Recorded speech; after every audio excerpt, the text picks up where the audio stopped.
की फसाई भी पढ़ लिखने के बाद 2 साल के बाद एक आध बच्चे हो जाएंगे, फिर साल तक रिटायरमेंट और मौत का इंतजार। अरे इन शहरी लड़कों के बस का कुछ नहीं है।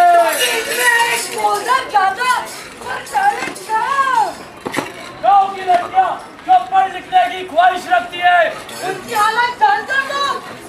अरे नहीं भैया, तो आओ तुम्हें दिखाते हैं। होता क्या है? भारत के छोटे से गांव से निकली महिमा की कहानी पेश करते हैं।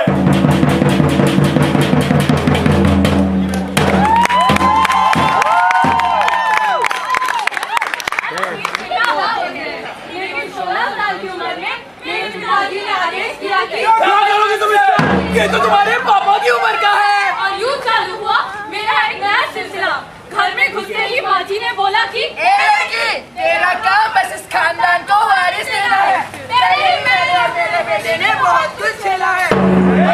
पूरब की ओर देखो और हर मंगलवार काली भैंस को दिल का लड्डू खिलाओ। जोर से कमरे का दरवाजा बंद किया। अरे हर बुधवार ब्राह्मण दावत रखो। दरवाजे को बंद कर उसने मुझे मेरे साड़ी के पल्लू से खींचा। अरे रोज सुबह चक्रासन करो, पुत्र ही होगा। मुझे बिस्तर की ओर धकेला। अरे कितनी खुशनसीब है वो लड़की। मैंने रोकने की बहुत कोशिश की। अरे ऐसा पति भगवान हर औरत को दे।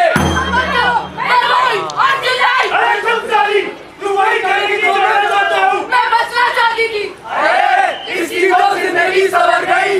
भागना चाहती थी।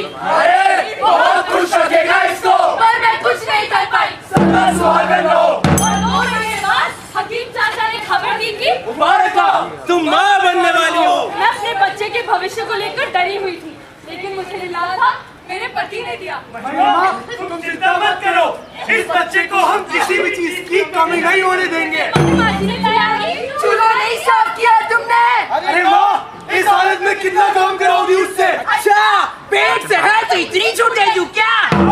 इससे पहले मैं अपना एक बच्चा और बीवी को चुका हूँ। इस बार कोई लापरवाही नहीं होनी चाहिए। तब मुझे एहसास हुआ कि मेरी ही नहीं मेरे पति की उम्मीदें भी इस नन्ही सी जान से जुड़ी थी। फिर एक दिन अरे महिमा, देख मैं क्या लाया। देखा तो वो हमारे बच्चे के लिए एक झूला लाए थे। अच्छा था वो मेरा, दिखता था वो प्यारा, क्यों ना देखा उसने अगला सवेरा। तो ऐसा क्या हुआ, सवेरा क्यों नहीं देखा? सास भी बोल ना सका, दिल जो उसका धड़का नहीं, जन्मा न था सूरज मेरा, क्योंकि वो रोना भूल गया। अरे क्या बनौती निकली है। इस लड़की को तलाक देकर सब सुखी रहो। इज्जत और मर्यादा की खोज में मैंने फिर से पढ़ना शुरू किया और पास की लाइब्रेरी में जाने लगी। उस दिन मुझे मिली मेरी पहली दोस्त रचना। आपको पहले कभी देखा नहीं? किताब पढ़ने के बहाने मैं रोज लाइब्रेरी जाती थी। बहुत प्यारी हो महिमा। रचना से मिलकर मैं घर के सारे घर भूल जाती थी। आजकल बड़ी रचना के साथ घूम रही हो महिमा। वो सिर्फ मेरी दोस्त है। हमने तो कुछ और ही सुना था। मुझे पढ़ना अच्छा लगता है। तुमने हमारी खानदान की नाक कम कटाई है जो अब इस रचना के साथ तकलीफ उड़ा रही हो। बस आज से तेरी पढ़ाई खत्म। चला दो इन किताबों को। क्या कमजोर जैसा चल रहा है उसको चुपचाप देती रहती। रचना के साथ कहीं दूर नई जिंदगी शुरू कर दी। तुम्हारे मालिक ने तुमको क्या करने दिया? तुम्हारा पति मारा क्या? उसका मानना भाग में जाए। बता दूं। ओ भारत बोलता तो राजो, ओ भारत बोलता तो राजो, ओ भारत बोलता तो राजो, ओ भारत बोलता तो राजो।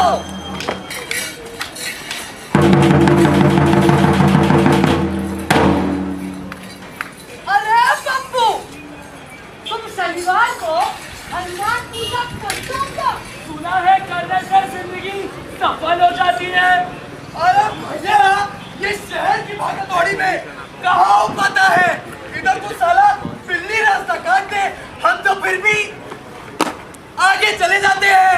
अभी तो इन शहर वालों के बच्चे पहले जाते हैं। और शादी बाद में होती है। क्या तुम्हें पता है हिंदुस्तान में आज भी खड़ी करो। लड़कियों के लिए आजादी सिर्फ एक शब्द है। अरे नहीं भैया, वो आओ, तुम्हें दिखाते हैं। वहाँ आज के समय में भी होता क्या है? रीति और प्रथा की बेड़ियों से बंदी रूपा की कहानी पेश करते हैं।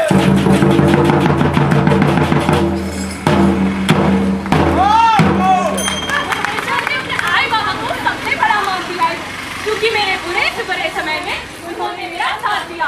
प्रसाद का पहले तो बचपन में ही मुझे मार दिया था, मेरे आई बाबा ने मुझे बचाया और उस समय से हर पल वो मुझे याद दिलाते रहते। अरे उठ जा, समाज को बदलने वाली, पता नहीं किस घड़ी में बचा लिया उस रात। बिल्कुल ऐसे, आई बाबा को तो डरना ही पड़ा है ताकि हम कुछ अच्छा कर सके। अरे उठती है कि नहीं? चल बाहर जा, सोच के और फिर घर आकर सफाई कर। पता नहीं शिंदे से उल्टा क्यों सोचते थे। मुझे और किसी से इतनी नफरत नहीं थी जितनी उससे, क्योंकि वो मुझे सपने दिखाते थे। अरे पगली, पढ़ेगी लिखेगी नहीं तो तू भी गांव के बाकी लोगों की तरह रह जाएगी। अच्छा पढ़ के गांव का नाम ऊंचा कर। हमारे गांव में काफी अजीब बातें थी, जिसमें से लड़की को घूंघट ओढ़ के रखने को कहा जाता था। औरत का कहना होता है। में फंसी रह जाती। फिर मुझे कृष्णा मिला। कभी छुपाई छुपाई, कभी लंगड़ी, कभी कंचे। चला जाओ, लंगड़ी कहते हैं।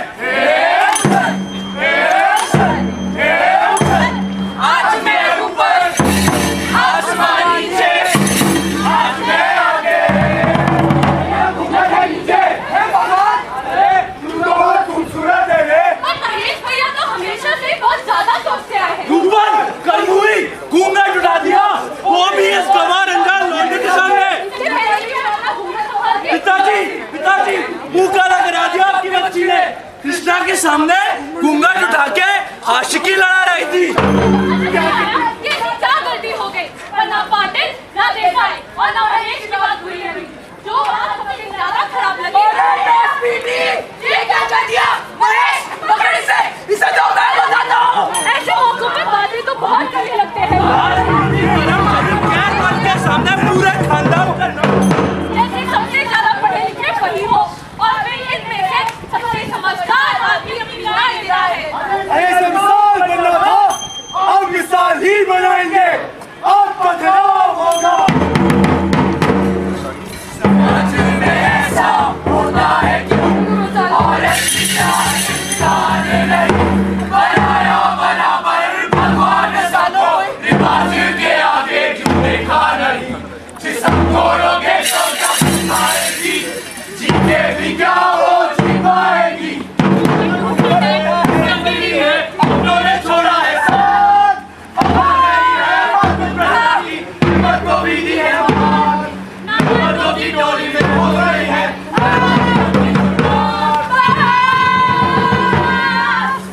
या तो जो जैसा चल रहा है उसको चुपचाप सहती रहती।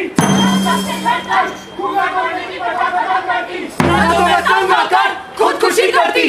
अरे आई बाबा की बात मानी या शिंदे की बात मानी? किसी की नहीं मानी, अपने मन की सुनी। हमारा बोलता तो ना तो, हमारा बोलता तो ना तो, हमारा बोलता तो ना तो, हमारा बोलता तो ना तो।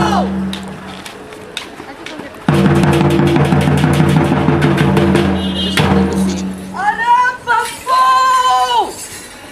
तुम्हारा जो लड़कियां स्पोर्ट खेलना चाहती है उसके बारे में क्या विचार है? अरे भैया विचार तो बहुत है, but I am sure, I am pretty much sure कि आपको हमारे विचार पसंद नहीं आएंगे। क्योंकि तुम्हारे विचार जरूर होते हैं, लेकिन खुद के नहीं, दूसरों से चुराए हुए। तभी तो कहता हूँ सोच बदलो। अरे तभी तो देश बदलेगा। क्या तुम जानते हो हिंदुस्तान में आज भी जो लड़कियां स्पोर्ट खेलना चाहती है हमें किस दलदल से गुजरना पड़ता है? अरे नहीं भैया, वो आओ, तुम्हें दिखाते हैं। लड़कियों का सवाल से मैदान में दंगल। कलकत्ता के हरे भरे मैदानों से जिंदगी के मैदान पर छक्के छुड़ाने आ रही है।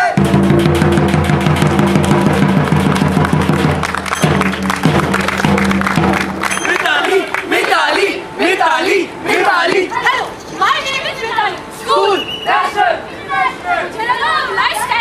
बड़ी कार, बड़ा घर, उसके लिए तो बहुत अच्छा लगता है, पर लाइफ क्या इतनी इजी होती है? लोग कहते हैं मेरे साथ भी ऐसा कुछ हुआ, और जब ऐसा होता है ना तो ये लाइफ एकदम कंक्रीट की तरह रिफाइन मारती है। एक और आप पर भी भगवान सी क्या तो शीपर रुक गई, ये तो डायरेक्टर बनेगी, पर दादा तो मुझे हर दिन क्लास में ले जाते थे। लड़कों के लड़की उधर जाएगी, तो क्या होगा रे चचा, क्या होगा, बताओ क्या होगा? नारी का डंका बजेगा, एक का शब्द कटेगा, ओ जोर के मैच में जब 100 का स्कोर बनेगा, पंची सोसाइटी, सारे प्लेयर्स वहाँ खौफ खाते थे, लेकिन स्कूल में कोई काम भी नहीं देता था, और देखा भी क्यों? ग्रे कलर की कुर्ती, सफेद सलवार, बॉयज टीम में चांस क्यों देगा? लेकिन ऑपरेट डाउन टीम में वैकेंसी और बॉयज टीम में मेरी एंट्री। 10 लड़के, 1 लड़की, ये है बॉयज टीम। और प्लेयर होगा इसको बुलाएंगे और बेइज्जती होगी। फिर क्या? Seniors, और मिताली का जलवा, पर खेल अपनी तरफ। मिताली आखिर तो करना क्या चाहती है? ऑस्ट्रेलिया,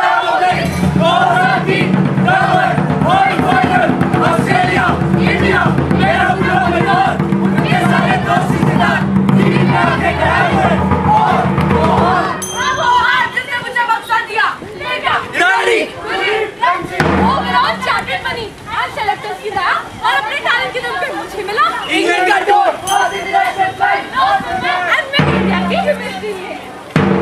पल्लों पकड़ के हेलमेट पहन के लड़की जब आएगी, तो क्या होगा रे भैया, क्या होगा? हर बॉल पे सिक्स होगा, हिट होगा, फिर से होगा, red overtime, red straight line, overtime और स्ट्रेट लाइन पे मारे जब वो चौका, ऑडियंस और क्रिटिक को करके वो हक्का और बक्का, की हर गेंदों पे उसने ठोका ठोका ठोका ठोका ठोका। मैच जीता, मैन तो मैच बनी, सीरीज जीत गई। अब तो सबको लग रहा होगा मैंने अपना सपना पूरा कर लिया। नहीं, उसके बाद हर एक मैच के लिए टीम मांगी, एक दो दे दो। मैनेजर, मेरी क्या औकात है उनके सामने? भाई बहुत हुआ, औकात तो दिखाई पड़ेगी। May I come in? अब कौन? मिताली, विमेन सिंह। वो ऑस्ट्रेलिया विमेन स्क्वाड। क्या मैडम, जरा जोर से बोलिए, आवाज नहीं आ रही है। हम सबको खेलना है, परमिशन देके ग्राउंड दिला दो, हम पक्का जीत जाएंगे। ग्राउंड दो, मेन टीम को भी चाहिए, उनकी रेगुलर प्रैक्टिस को कैसे डिस्टर्ब करूं?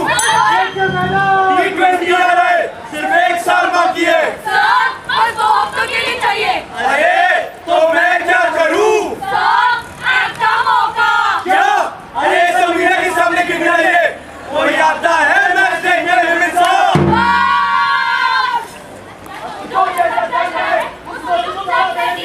मैं तो बाबा की बात मानकर और अरविंदो बैनर्जी से विवाह कर लेती।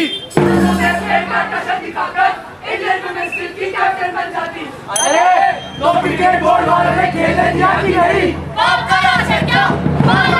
मारू ओ बड़ा बोलता तो ना दो, ओ बड़ा बोलता तो ना दो, ओ बड़ा बोलता तो ना दो, ओ बड़ा बोलता तो ना दो।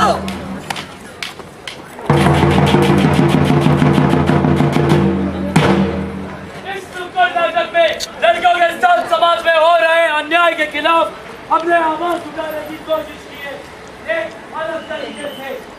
जितनी लड़कों की बात मानी जाती है, उतना ही वजन लड़कियों का भी होता है। हमारा अपना डिसीजन, हमारी अपनी independence. So if a girl says no, तो no means no।